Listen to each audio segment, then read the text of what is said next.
What's going on, all my good people out there in social media world? How y'all doing, man? We got a very, very, very great episode for you all tonight. We're gonna be talking about finances and fitness. I got the very, very, very best Tam B is in the building, or actually on the computer screen. She's in her building, but we got a great live for y'all tonight. So a lot of the principles that applies in fitness also applies in finances. They overlap. So we definitely wanted to come together tonight to talk about ways to bridge the gap between fitness and finances. So things like consistency, discipline, delayed gratification, no shortcuts. We're gonna cover all these things tonight. So for those of y'all who might be watching me for the first time, my name is Daryl Boyles. I'm a personal I'm about to tell you I'm a personal trainer. I'm not the personal trainer. I'm the finance coach, and I'm also a real estate agent. And Tam B is the personal trainer and nutritionist. Okay, so Tam B, before we get started, tell us a little bit about yourself. Hello, everyone. I'm Tamara Brown. I'm a health and wellness educator, certified personal trainer, gym owner, and nutrition coach. I also help in aspiring entrepreneurs start, grow, and scale their businesses. I'm physically located in Columbia, South Carolina, where my gym is, Tam B Fitness, where we specialize in transforming the lives of women through challenging yet effective physical movement and healthy, sustainable eating habits. So I transform your whole life. Let's go. So how long have you been in the fitness industry? I have been in the fitness industry for 12 years. This is my 6th year in business. Kudos to me. Yep, I'm my own horn because this year was rough with all this COVID pandemic stuff. Hey, so for those of you who don't know, when she says she's been in business 6 years, 9 out of 10 businesses fail within the first year. 9 out of 10 businesses fail within the first year for her, but for her to be in business for 6 years, that's definitely a huge milestone that a lot of people never accomplished in any business, let alone in fitness. So what led you to get into the fitness industry? So I'm gonna tell the folk now. I'm real. Like I'm gonna give you the real on the dollar discussions tonight. What got me into fitness was I was fat. That's exactly how it was. I went through college, they say gain to freshman 15. I gained to 15 to 20. Then life hit me and I got married, got started in a corporate career, gained a lot of weight, like a lot of weight. Woke up one day and didn't recognize myself. New mom, new wife, new career. And I was like, who this? And honestly, I started with my hair. So my women will know. So all the women on the live, I started with my hair. I don't want to mess my hair up. I woke up one morning, cut my hair, right? It's like, I'm not making any excuses. I started working out on my own. I was working 12-hour shifts, get off work, got into that. I started seeing my body change. I started feeling better, not just better in my body, but better about myself, because that's important. And I started thinking, if this is happening to me, how many other women feel like this? How many other women feel like they don't recognize themselves because they got caught up in the career, they got caught up in being the wife and the mom that they forgot to be themselves? So this journey started because I wanted Tamara back. I know that's right. Let's go. Let's go. I didn't do the freshman 15, but I definitely gained a lot of weight, whole lot of weight. I saw you posted a picture and was like, I can't believe I was that big. That was you, right? That was definitely me. That was all of me, and a lot of fast food. But yeah, okay. So what happened to me this year, within the last month, and a couple of months now, the end of July, beginning of August, I caught the COVID-19. So I was on my back for those days or those weeks or whatever. And I was like, it was a wake up call, because it was like, look, if I don't get my fitness and my health together, it doesn't matter how much money I make, I'm not going to be able to enjoy it. like the hardest part for me was being, away from my family. Yeah. And I've lost family members due to, bad choices when it comes to fitness and nutrition and not working out like they should. So I know firsthand that you can eat your way or be lazy into an early grave. So I definitely feel you on that. So Forbes stated that 2 of the biggest New Year's resolutions are making more money and losing weight. But a lot of people don't achieve either. So my question to you is why do you think that is? Why do people don't make it or don't achieve their fitness goals? I have several reasons. One, I would like to say how you do one thing is how you do everything. Okay, and Inky. A lot of people don't. Yeah, that's Inky. That's Inky Johnson. I can't take credit for that. That's definitely Inky. I love me. Let's go. And I believe that a lot of people don't achieve their financial goals and their health goals because they have a disoriented illusion about the reality of it. I love the way you put that. Thank you. Right? That was very elegant. Yeah. I would just say y'all tripping. They tripping. Yeah, but that's a nice way to say it. So if y'all tuning in, man, say what's up to me in the comments. Hit the share button for me. Let me know you're out there watching. Let some other people join into the conversation, man. Let's keep it going. So would it be safe to say that health and wealth is connected? Oh, absolutely. Like they like this. They like they down like 2 flats on a Cadillac. Your health and your wealth are directly connected. I often say, if you look at your health, it'll show you what your bank account look like. Yeah, I can definitely agree with that. And even I was talking with the wife, even like in neighborhoods that's I guess that's better well off, that's like a more expensive neighborhood, you will always notice like the members of that community out running and walking and riding the bikes and then with their babies and it's not the same in other communities. I think we as a people, of course, you want to make your money a priority, but you definitely it's irrelevant if you're going to just stroke out after you get your $1 million, or you can't use half of your body, or you got diabetes, now you got to take a shot every. Yeah, and even as a firefighter, I've seen people, lose their life due to diabetes, and let's. I think about one of my many transformations that I've had over the years when I really got serious, for real, like for real in real life. When I got serious about my health and my finances, both transformed. I remember seeking out a coach to help me in the areas of health and fitness that I was not 100% confident in. And it's when I started investing and being coachable and seeing my body change, my finance, I saved the most money. I know my husband was proud of me. I saved the most money I had ever saved from that discipline and that consistency and being coachable in one area. So you said, are they connected? They are directly related. I love it. You can't compartmentalize greatness. Nope. I love it. All right, so let's go. What would you say to someone that says, "Hey, I want to be healthy, but I can't afford to. Eating healthy costs too much money." What would you say to that person? So my mouth real slick. I would say getting prescriptions costs a lot of money too. So which one you want to buy? You want to buy the prescriptions, or you want to make better choices? I believe that eating healthy is not as expensive as people make it seem, because chicken is healthy, just don't fry it. You can cook at home. And I think when they say eating healthy is expensive, that's coming from a standpoint of going out to eat, right? If you go out to eat, now I'm not going to kid you not. I went out to eat for lunch twice this week, and each time, just for me by myself, I spent over $20.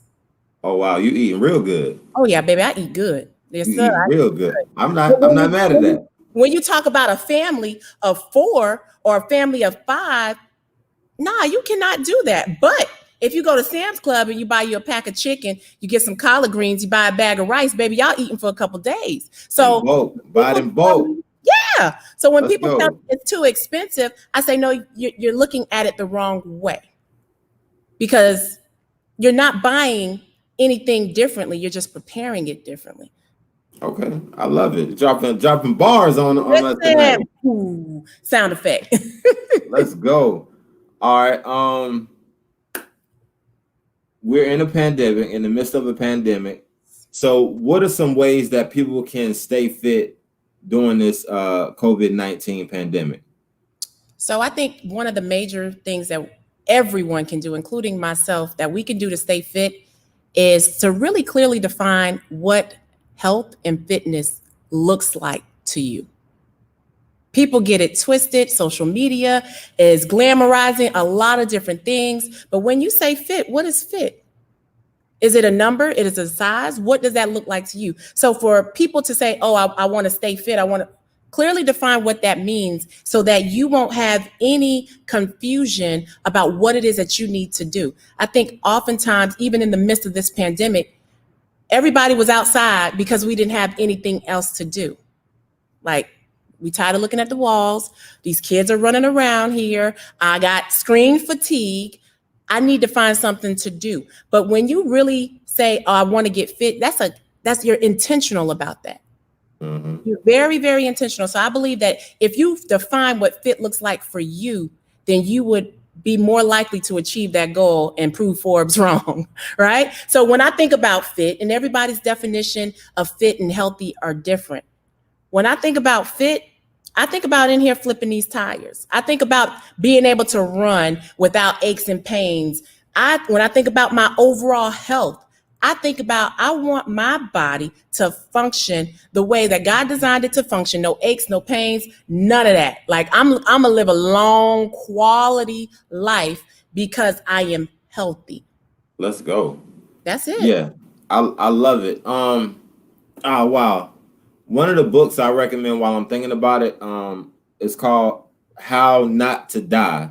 It's a book on nutrition, and I highly, highly, highly recommend that.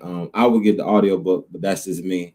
You sent it to me. I got the audio book. Oh yeah. That blessed me a whole lot, a whole lot. All right, so let's keep it going. Also, man, we got a lot of people tuning in. If y'all got any questions for the one and only Tam B, go ahead and drop them in the comments. Yes. We'll get to them. Also, hit that share button for us. Let some other people join into this discussion we got going on.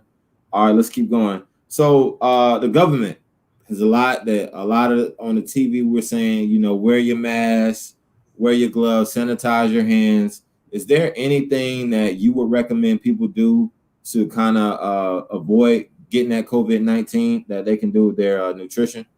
Absolutely. Stop eating that junk, that processed food. Stop putting that into your body. The sugar. Yeah, I'm talking about it. Yeah, I'm going there. I'm coming down your row and stepping on your toes. Stop eating all that processed food.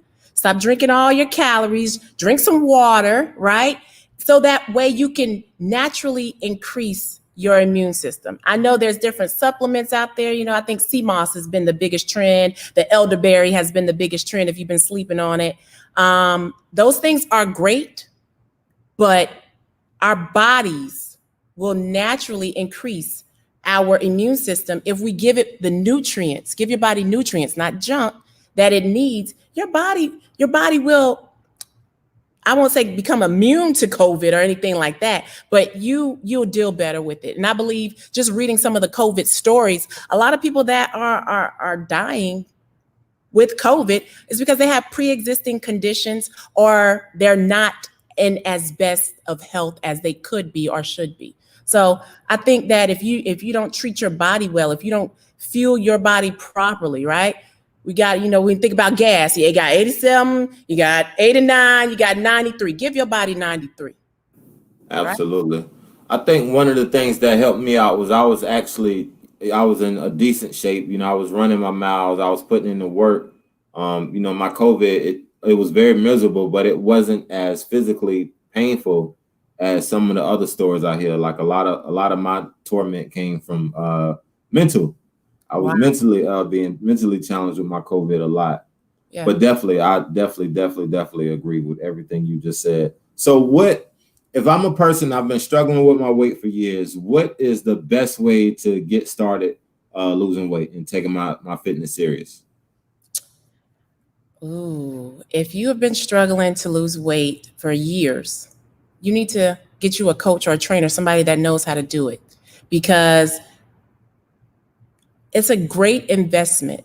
You've been struggling for 5, 10 years. Somebody could transform your life in 8 weeks, 6 months, a year. I see it all the time. I work with a lot of women who tell me, I've been struggling with, with this weight since I had my baby. Well, how old's your baby? 12? Okay. Yeah, no, ma'am, we're not doing that anymore. And oftentimes it's mental. Like the whole fitness journey is mental. I always say everybody has a start date, but not everybody has a decision date, right?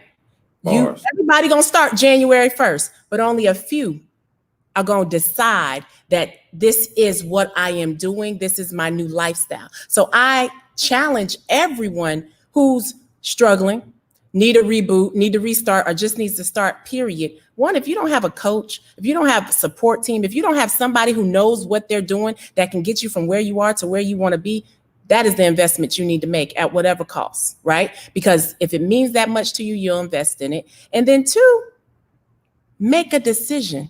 Come hell or high water, you're going to do it. I just had a client leave and she was like, during the wintertime, I don't come out. No, ma'am, that's not going to happen here. You coming. You're going to show up. I love it. Sound like you're going to go to her house. Listen, I pulls up. Ask my clients. My pull-up game's sick. I love it. Les Brown said, you got to make a commitment, then make a commitment to your commitment. Yeah. And that's definitely big. All right. So, what do you say is going to keep people disciplined during their health and fitness goals? I know you said a coach, but is there anything like any kind of internal mental things that can help people out to stay committed and being disciplined? I believe that what keeps not only myself, but a lot of the women that I serve here at Tanby Fitness committed is that they know the benefits. Outside of the snatched waistline and all the things, the benefits that come along with doing the work, the process. I just recently, we had accountability check-ins, first of the month. You got to check in. And I told one of my ladies, I said, the prize is not the transformation. The prize is the process. Mm-hmm. And I think if you can commit to yourself to going through the process of transforming, of renewing the mind, because you will have to, that is what keeps you engaged. Because if I know that on the other side of this transformation is a new, better version of me, why not go for it?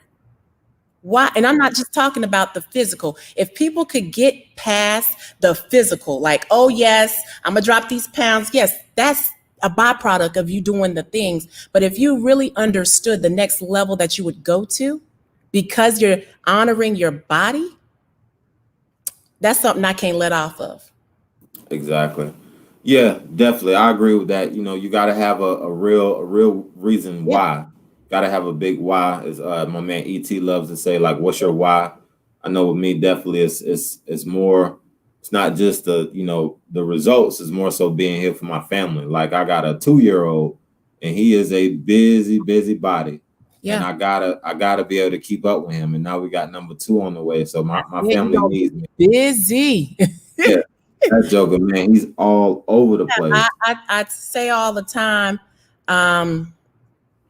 that your kids can't be your why and your excuse. Bars. You dropping bars tonight. I love it.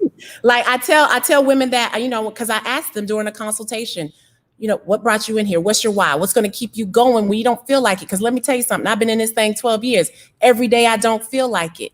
She says, my kids. Okay. So when are you ready to start? Well, I don't know, because my kids got XYZ, X, ma'am. No. So what we're not going to do is, I'm not going to let you sit here and talk to me and tell me that your why is the reason you want to do this, and your kids are the excuse. Like, come on now. No, we got to get past that. And I think that's powerful to even say across the platform, because a lot of women are like, I want to be around for my kids. I want to be around for my grandkids. I want to, I got it. And my kids, I have a 4-year-old and a 12-year-old, and my kids know how much I value my health because I let them see it. Mm-hmm. I let them see it. And that's what a lot of parents need to do. It ain't no secret. No, you going to work out. I'm going to get up. My son, my 4-year-old knows that it's dark outside and my mama going to the gym. Yep, I sure am. Let's go. I love it. All right. Is pre-planning meals and workouts a vital component for improving fitness? Absolutely. If you don't have a plan, you plan to fail. Come on now. How you do one thing is how you do everything. You plan them finances, you plan that budget, you plan that trip. Why you won't plan your meals? Why you won't plan your workouts? Exactly. And the same thing with finances. Like I notice with a lot of clients, they have a lot of goals they want to hit, but they don't have a budget. Like there's no way you can hit these different numbers you want to or improve any area of your finances if you don't have a budget. Like a budget is just basically a plan for your money. I say plan your money before you get it. Right. All right. Y'all tuning in, say what's up to me. Got the comments coming in. We're gonna come back to them in 1 second.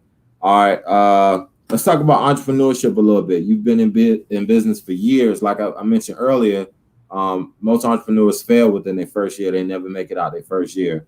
How has personal finances played a part in your success as an entrepreneur? Personal finances played a major part. So I'm gonna be completely honest. I'm a spender, and I said that, honey. I said it on the platform. I told me prioritizing my spending habits, knowing when I can't spend, knowing what I have. Like you said, that plan, that budget. Like my personal had to be in order before I got to the bit. Come on now. Before you can launch your business, make sure you got your personal straight. Because how you behaved, the mindset you have around money when it's your personal money it shifts when you're an entrepreneur. And when you become a small business owner, you graduate to those next levels because now it ain't no play money. I got a payroll, I got equipment, I got insurance. It's like I tell people all the time, it's the first. I paid mortgage and I paid rent. Come on now, nobody got time to be playing. Let's go. Exactly. And a lot of first generation business owners, like if you want to get started in business, you're going to have to be your own bank. You're going to have to guarantee your own loans. You're going to have to go into your own savings to start your business. A lot of times when you are a first generation entrepreneur. Absolutely. So definitely anybody who wants to get in business, man, your personal finances. Like I remember starting this business and I was like, all right, this is what I got. I don't know what we can get. I remember standing in not this facility that I'm currently in, but I remember standing in my first studio and was like, I don't have no equipment, but the rent paid. So I'm gonna have to get real creative. Let me tell you, we're not entrepreneurs for nothing. We get real creative. And if you can leverage your personal finance, your personal credit for your business, that's what you need to do, but you need to be responsible for it. I believe that a lot of entrepreneurs lack a lot of financial sense. Yes. And I'm not just talking about balancing a checkbook. I'm talking about how to use other people's money to make money that you can finance your dreams. And I think that that's a missing piece because we didn't learn it personally. We didn't learn it at home. And I think that if we could grasp those financial concepts on a personal level, we're untouchable at a business level. Absolutely. You're making me think about what we mentioned earlier about delayed gratification. I got a buddy, he's tuning in right now, actually. He's the type of guy that he doesn't mind being broke as long as his bills are paid, as long as he don't owe anybody. And because of that mindset, he had excellent credit. Absolutely. And because he had excellent personal credit, he was able to go out and buy his own franchise. And now he's doing his thing. He's watching me. Say what's up to the good people. What advice would you give someone looking to start their own business? The advice that I would give anyone starting to build their own business is, I wish somebody would have gave it to me. Get you a coach. 6 years in, I just got my first business coach this year. Had I had this business coach in the beginning, who knows where Tam-B Fitness would be? Who knows where Tamara Brown would be? I'm grateful, but get you a coach, but don't just get any coach. Get somebody who has the fruit that you want. Mm-hmm. That's so very important. People get popularity mixed up with success. That's not it. So when I looked for a business coach, I looked for somebody who had their marriage together because that's important to me. I looked for somebody who could make the millions, the six figures, that can hit it, that had proven, not just one or two, talking a couple of them, proven success, proven reviews. I got that business coach and she challenged my mind. I thought I was going to get a business coach and, business, she was going to tell me all the tricks of the trade and all the things. It was started right here in my mind. Mm-hmm. And if you are not in a position or in a place where you are learning to be coachable, you don't need to start no business. Yeah. Just think, and also you all can think about all the greatest athletes in the world. You think about LeBron James or Steph Curry or Cam Newton, any professional athlete, they have multiple coaches. They have a personal trainer. They have a nutritionist.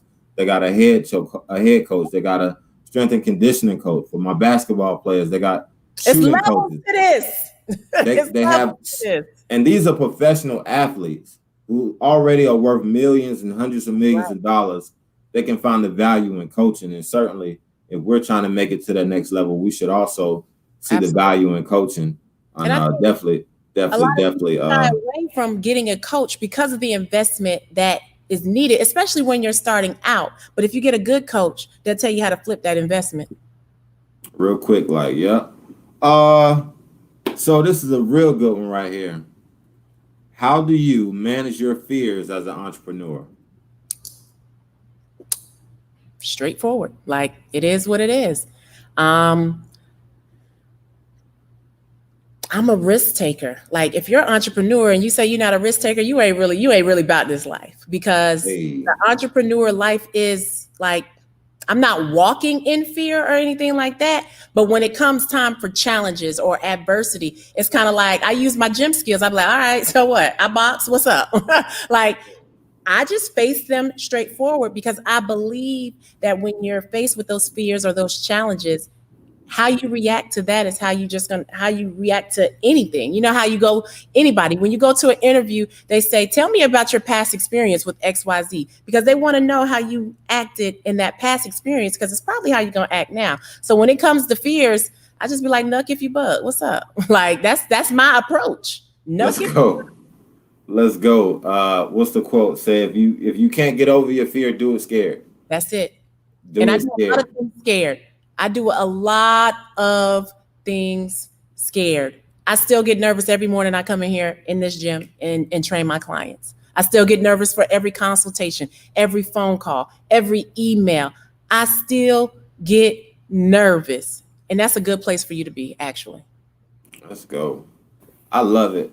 All right, y'all. If y'all got any questions, drop them in the comments. We're about to bring this thing to a close.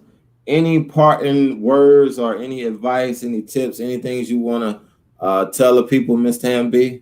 Absolutely. So from a health perspective, I honestly just want to tell you, if you're sitting at home on the couch or you're contemplating and you're thinking, get up, get started, do something. Do something. Start where you are. If where you are is, I'm just going to walk for 10 minutes, walk for 10 minutes. You'll start to see yourself progress, right? From a business perspective, I say all of my aspiring entrepreneurs, even our current entrepreneurs, especially during the midst of this pandemic, make sure your support team is tight, because this is rough. Entrepreneurship is rough, but during a pandemic, I don't even know if there's another word for rougher. What's after that? It's worse. Yeah.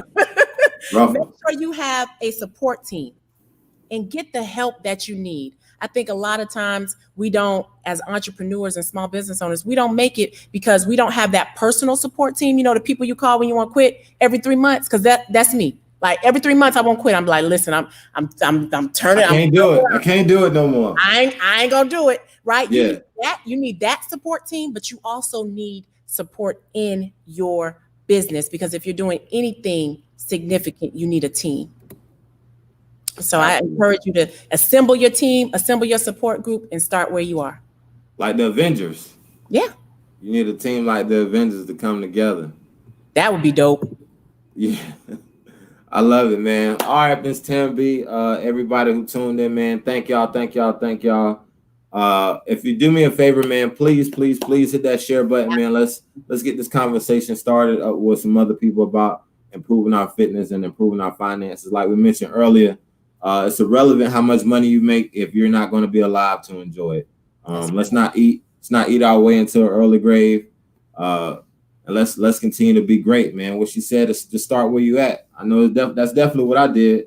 After COVID, I was, my body was shot pretty much.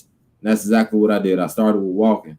Me and my little man would walk for 5 minutes and then 10 minutes and then 20. And I was like, okay, well, let me see if I can jog a little bit. And now I'm back to getting my miles in. So definitely, man. Thank y'all for tuning in. Hope to see y'all next week. Hit that share button for me. And that's it. That's all I got for y'all tonight, man. Awesome. See y'all next time.